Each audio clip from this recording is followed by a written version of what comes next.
Good morning, good afternoon, good evening, depending on where you are and what time of the day that you're watching this video. I am Chaudhry Quaseed.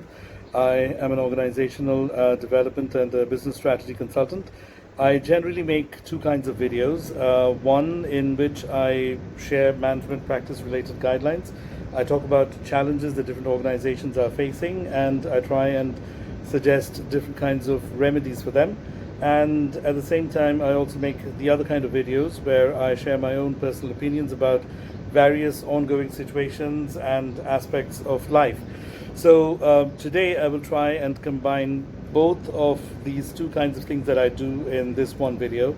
And I'm making this in a very informal way, sitting here at home on the 29th of March 2020 here in Dhaka, Bangladesh, where we are experiencing a complete lockdown because of the coronavirus situation. So I'm making this video in English because I would like to have this video and the content of it be something that can be viewed by international audiences, my friends in other countries and who are not from Bangladesh, but definitely, of course, all my Bangladeshi friends who are watching this video. I hope you also watch this video, and I hope you also like it. So everyone who's watching this video, my request to you, those who are Bangladeshi, who are not Bangladeshi, is that you would kindly share this video if you like the content, if you like what I'm saying, if you're in agreement with the thoughts that I'm expressing, so that the message that I'm trying to convey can be propagated worldwide. The purpose of this video is to talk about why we need to try and resume normalcy as soon as we can from this coronavirus related crisis, and how we can do that. I did actually make another video about the coronavirus situation a couple of days ago, but this is such a dynamic and ever evolving situation that you really can't share everything that you need to share in one video. So that is the reason that I thought that I'm going to make this other video. And over here, my focus, as I said, is going to be emphasizing on why we need to try and resume normalcy as soon as we can, and talking about the different ways in which we can achieve that goal. Basically, when I'm saying that I want to talk about how soon we can restore normalcy, I need to clarify something, that in no way that I'm disagreeing with the lockdown that has been initiated all over the world and which is being enforced in so many countries at the moment.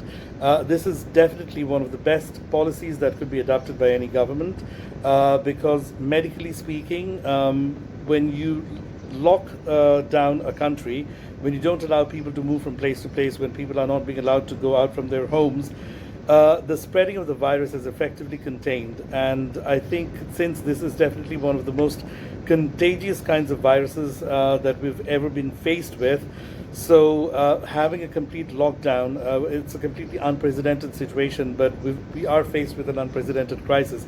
So having a complete lockdown like this is definitely a good idea, and there is no way that I'm disagreeing with that.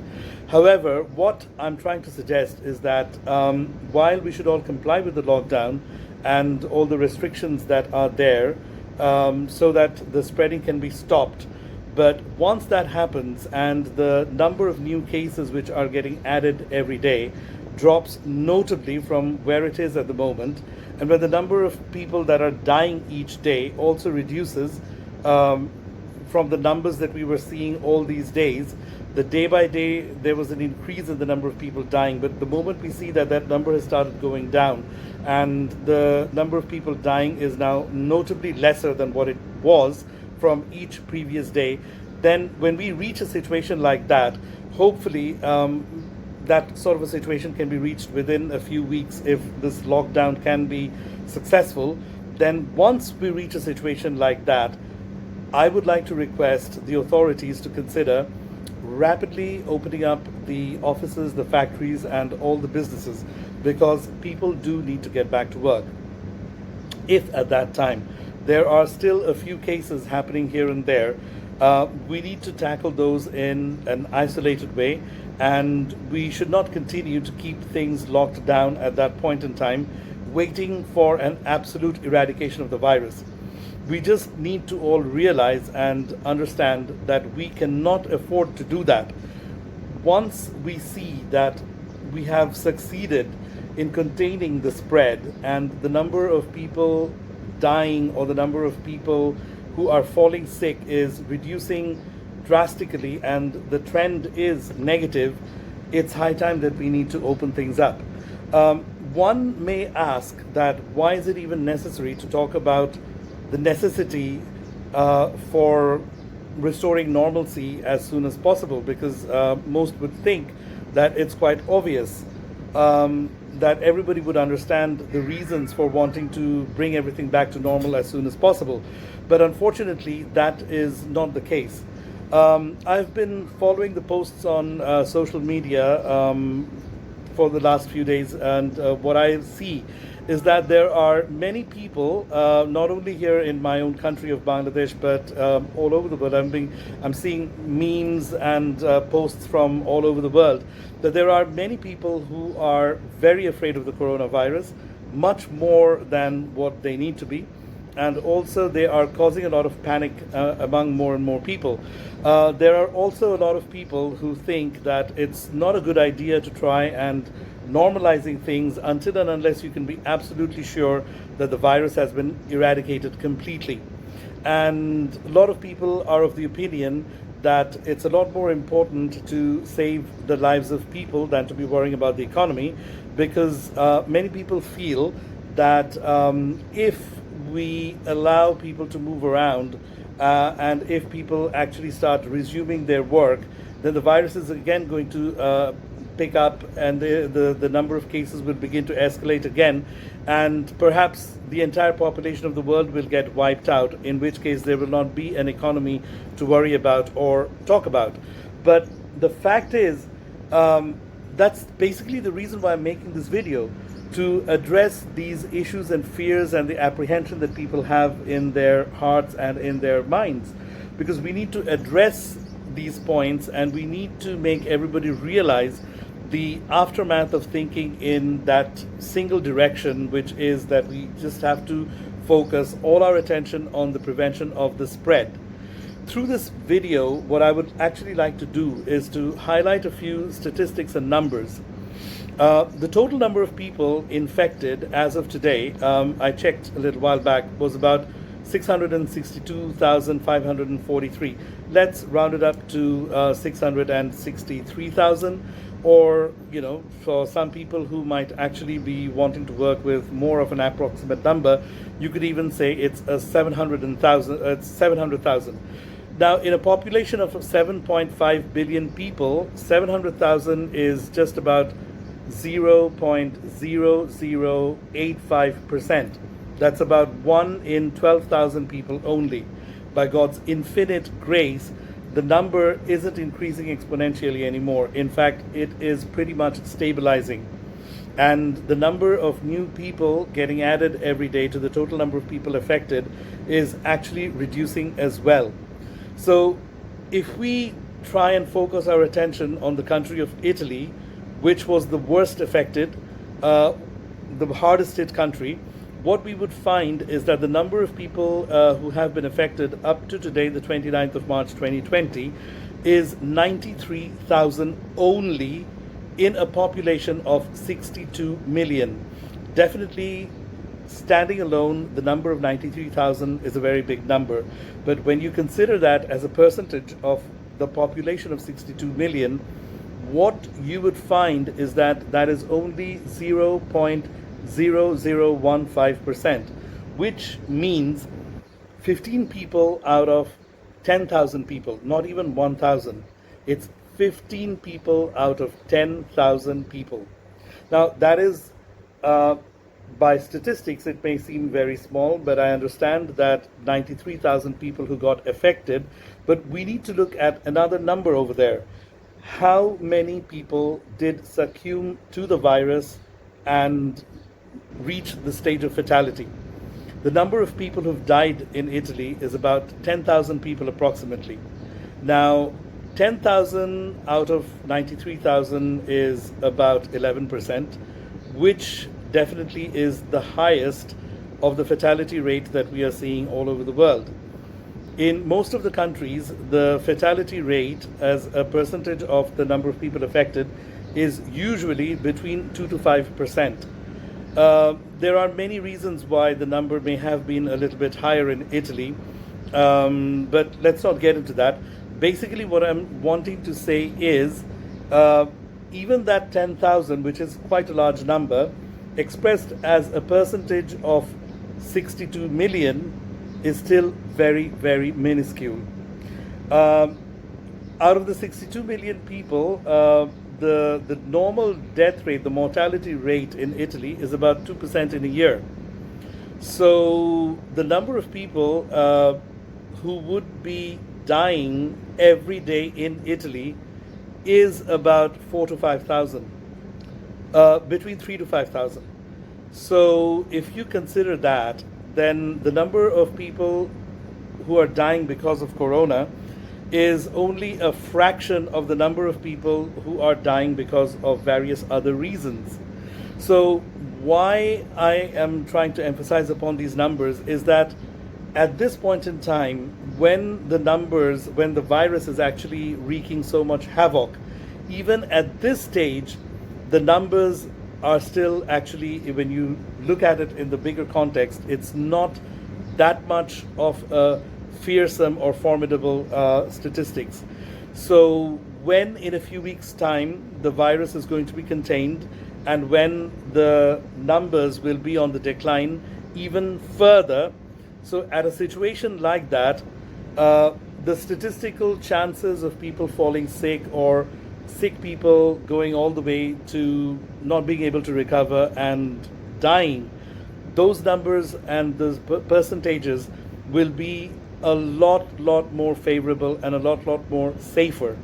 So when we are going to be in that kind of a position, once we get there, then at that time I would strongly recommend that we give a lot more priority to saving the economy than preventing the spread of the virus, because the spread of the virus would have been largely contained by then. And if we do reopen things at that time, and if there are still a few people getting affected by the virus, as I've said already, the country's government should handle those cases individually and in an isolated way rather than shutting everything down. Of course, this is a scary situation. I'm not denying that at all. And we don't want anyone to be falling sick. We don't want anyone dying. Death is never something that we could be aspiring towards. And definitely, we don't want a lot of people requiring hospitalization and medical attention at the same time. So definitely, as I said before, the idea of the lockdown and the quarantine is a very good one, and it is definitely something that is needed for now. But as soon as the numbers start looking more in control, it's really high time to allow the businesses to go back to normal. Because at that time, the people in general need to get back to work, because we need to get the economy back up and running. And in order to be able to do that, we need to have the general people feel confident to be able to go back to work. And that is what we need to start promoting. And we need to promote that because we need to understand that, because unless we do that, there are already thousands of companies and businesses and small entities and large entities, even big companies that are going bankrupt. And innumerable people, in fact, millions and millions of people are already losing their jobs.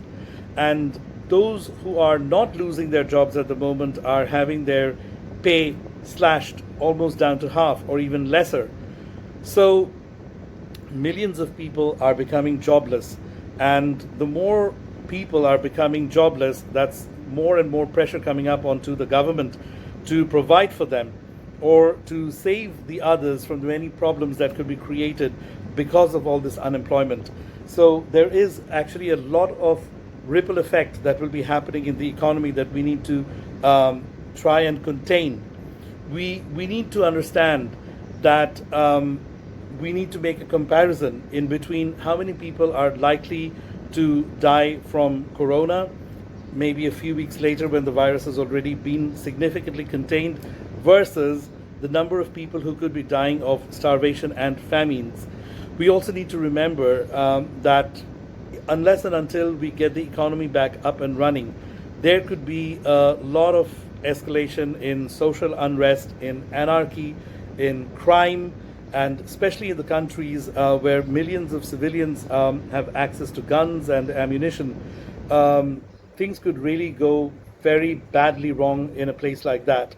So we need to be able to prevent a total chaos all over the world. The whole world is a supply chain network. The countries which are the ones who mainly consume products and commodities from countries that manufacture, we need to have that entire cycle start to run again. We need to have the people who are in the countries who do most of the consumption to be in a position where they can actually start that consumption cycle again. It's because only when they can start consuming as usual that the countries that manufacture for them and supply to them can also start manufacturing and supplying to them as usual. And that is how the whole world needs to continue to function as it was doing before the onset of this virus. The countries whose economies are dependent on consumption and the countries whose economies are dependent on manufacture, it's all interrelated. So we are in this together. No time in the past has ever a situation arisen where the entire world faced a complete economic meltdown the way that it is happening right now. So at this point, we really have to all combine our resources, our mental, intellectual ideas, and we need to all agree to work together as a team in order to combat this crisis. We need to get everything back to normal as soon as we can, and we need to understand the rationale and the reasons why we need to do that. And I think we have been able to establish that. And if we've been able to establish that, then I would just like to talk a little bit about how we can go about doing that. The first and foremost way to resume normalcy quickly in a few weeks from now is to obey the current lockdown and tenaciously adhere to the instructions that have been given and remain at home and to restrict one's movement as much as possible unless and until one has to go outside for absolute emergencies. If we can do that, hopefully we can restrict the spread of the virus within a couple of weeks. The second is for all of us to try and restore the confidence in people to go back to work. And to achieve that, we need to share the positive statistics of the number of people getting cured, and also we need to highlight how small the percentage of the fatalities are in comparison to the number of people who are falling sick and the number of people in any country that we are talking about. Another good idea that I would like to highlight is we need to start having interviews published of people who were suffering from the coronavirus and who have recovered now.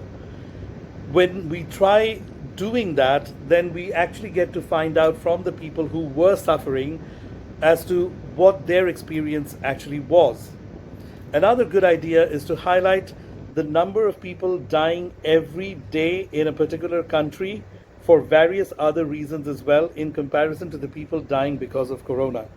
Then we will also be able to understand the whole situation and everything will be placed more into context. Then we can see what is the additional incremental impact of corona on the mortality rate in a country. And then we will be able to understand that honestly it is not something to be so worried about as we are worrying about it at this point in time. Of course, as I said again, death is definitely not something that is desirable. So we don't want anyone to be falling sick and we don't want anyone to be dying. But at the same time, once the virus is already on the decline, it is high time that we need to get everything back up and running. It's very important to find out what exactly the experiences were of the people who were suffering, like I said before. I've already watched a video of a Bangladeshi person who was living in America, and that gentleman, he shared a video in which he talked about what his experience was, and that was basically that for the first 2 days he was suffering from fever, and then there was, in addition to that, sore throat for 3 or 4 days, and after that he was suffering from cough. And he did go to the doctor a couple of times during this entire 10-day period, And both times he was advised to remain at home and to drink a lot of hot water with lemon juice, and also to drink a lot of tea, and to go and stand out in the sun for a couple of hours every day. And this gentleman actually did all of those things, and he was saying it with a lot of confidence in the video that he got cured without much of difficulty. And he said that the symptoms that he experienced undoubtedly was not comfortable, but it was not too much worse than the regular case of cold and fever. So I think it's very important to promote more and more videos like that. I think it's very important to promote the case studies of people who are in the age range of 80s and 90s who fell victim to the coronavirus but who also recovered. There are a lot of cases like that in Italy. I think it's a very good idea to actually make videos of that, have it translated, and then promote those videos internationally. Currently, in the United Kingdom, the Honorable Queen Elizabeth II, she is also suffering from the virus, and so is Prince Charles, who's in his 70s, and Queen Elizabeth, she's probably in her late 80s or probably in her 90s at this moment. Hopefully they will both recover, and that can also be a case study and a proof of the fact that even if somebody is of a senior generation, they also don't need to take it for granted that just because I'm senior and I've been affected by corona that I'm going to die. So we need to have all of these kinds of activities done in order to boost the confidence in people to go back to work in a couple of weeks' time and to have the businesses open up. But when we're talking about restoring confidence and having people go back to work, the question naturally comes to the forefront that there have to be jobs to go back to.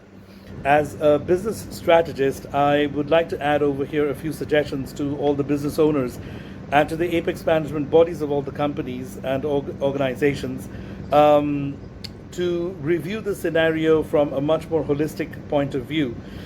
You need to understand that your organization is where it is today, and it has been built up to what the status where it stands today by the very same people that you're thinking about retrenching now. So that is something that you need to ponder about. You need to realize that this whole crisis that we are in, it's going to get sorted in a couple of months, a month, 2 months at the most. And then you're actually going to need a lot of extra effort to get your business back on track to where it was. And who can help you get it back there? It's these people that you're wanting to get rid of. So I would like to request and urge all businesses and organizations and all the business owners and all the decision makers in all the organizations to maybe think of using up your financial reserves and the retained earnings in your company, liquidating some less useful assets, and to try and make adjustments in some other areas and in other ways as possible, but definitely to try and avoid retrenching people as much as you can. Even reducing the salary of everyone can be an idea, but at the very least you need to try and hold on to the workforce, because it's not just for a humanitarian purpose that I am recommending it. I'm actually recommending it as something that is good for your own business and for your own business's future. So to summarize, what we've talked about here today is about the need for restoring normalcy quickly, the need for obeying the current lockdown meticulously in order to be able to restore normalcy quickly. We've also talked about how to restore normalcy through having the confidence boosted up in everyone. And we've talked about different strategies of how to boost the confidence. One of which was to promote the positive stories and case studies of people getting cured. And we talked about highlighting statistics in a positive way and not misusing the negative statistics to imbibe fear into people. And finally, we also talked about the economic crisis that could happen unless we are able to restore normalcy soon. And finally, we've ended with suggestions about not retrenching people. So Quite a lot of material has been covered in a single video. I think quite a lot of time has also been taken. So I will not prolong this any further. I will thank you for being with me all this time and for watching the video. And I will request you to write down your thoughts and your opinions about what I've said in the comment section, and to share the video among your friends and your social network as well. In conclusion, I hope that, and I pray that we can all look forward to a much more wonderful post-corona life, where we will all learn to coexist more peacefully and harmoniously and without malice and conflict. And we will learn to give priority on where priority needs to be given. Having said that, I would like to give priority to time now. A lot of time has elapsed. So I'd like to sign out and thank you once again for being with me all this time and watching my video. Thanks a lot. I hope to hear from you in the comment sections.